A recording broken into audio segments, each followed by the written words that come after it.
तीसरी कैटेगरी है इसमें इशारा। उर्दू में हम इशारा करने के लिए मुख्तलिफ अल्फाज इस्तेमाल करते हैं। बस मैं कहता हूं जी ये कुर्सी, वो दरवाज़ा, ये और वो के लफ्ज़ इस्तेमाल करता हूं मैं। अंग्रेज़ी में आप दिस और दैट के अल्फाज इस्तेमाल करते हैं। तो अरबी ज़ुबान में इनके जो इक्वलेंट वर्ड्स होंगे वो अस्माए इशारा कहलाएंगे, यानी आपके डिमॉन्स्ट्रेटिव प्रोनाउंस। ठीक हो गया? ये आपके पर्सनल प्रोनाउंस थे, ये डिमॉन्स्ट्रेटिव प्रोनाउंस हो जाएंगे। मसलन ये, इसके लिए हम अंग्रेजी में दिस का लफ्ज़ इस्तेमाल करते हैं, लेकिन अरबी में अगर दिस मुज़क्कर होगा तो हाजा लगेगा, और अगर दिस मुअन्नस होगी तो हाजी ही लगेगा। अंग्रेजी में दिस का लफ्ज़ दोनों को कवर करता है, उर्दू में ये का लफ्ज़ दोनों को कवर करता है, लेकिन अरबी अरबी है। मुज़क्कर के लिए अलग से लफ्ज़ होगा, मुअन्नस के लिए अलग से लफ्ज़ होगा। इसी तरह दूर के वो के लिए भी अलग अलग लफ्ज़ होंगे। इस वक्त मेरा टॉपिक अस्माए इशारा नहीं है, मैं सिर्फ लिस्ट पूरी करवा रहा हूं। अब अगर मैं आपसे पूछता हूं जी हाजा की तीनों अरबी हालतें बताएं। हाजा, हाजा, हाजा, तो ये मबनी था, मैंने आपको एग्जांपल दी थी। तो हाजी ही की तीनों हालतें क्या होंगी? हाजी ही, हाजी ही, हाजी ही। तो गोया आपको पता चला कि इशारे के लिए जो लफ्ज़ हैं ये मबनी है। ठीक हो गया ना? मारफा की चौथी किस्म, इसमें मौसूल। इसमें मौसूल, मौसूल वसल से निकला है, और वसल के माना है मिलाना। दो जुमलों को मिलाएगा और ज़मीर का काम भी देगा। ठीक है?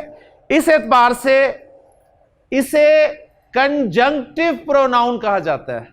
कंजंक्टिव प्रोनाउन या रिलेटिव प्रोनाउन हम इसे कह देते हैं। यानी उर्दू में जो का लफ्ज़ जो है, जो गोया अंग्रेजी में सिंपल वर्ड इसके लिए हु का लगा लें, विच का लगा लें। ठीक? और अरबी में इनके इक्विवेलेंट वर्ड्स जो होंगे, मसलन अल्लज़ी।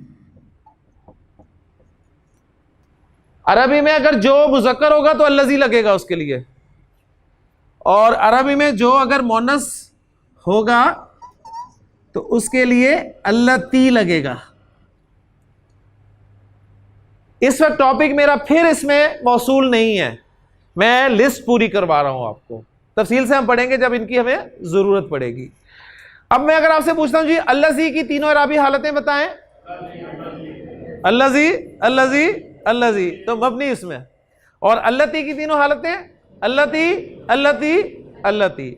ले जी मारफा की चार किस्में समझ में आ गई। पहली कौन सी है? अलम, खास नाम, खास शख्स का, खास जगह का, खास चीज का। ज़मीर, नाउन की जगह पर इस्तेमाल होने वाले लफ्ज। इसमें इशारा, इशारे के लिए इस्तेमाल होने वाले लफ्ज। इसमें मौसूल, दो जुमलों को जोड़ने और ज़मीर का काम देने वाले अल्फाज। ये दोनों काम होंगे तो इसमें मौसूल बनेगा। ठीक है? वरना सिर्फ जोड़ने के लिए कंजंक्शन इस्तेमाल होता है। कंजंक्शन नहीं आ रहा है इसमें, कंजंक्टिव प्रोनाउन इस्तेमाल हो रहा है।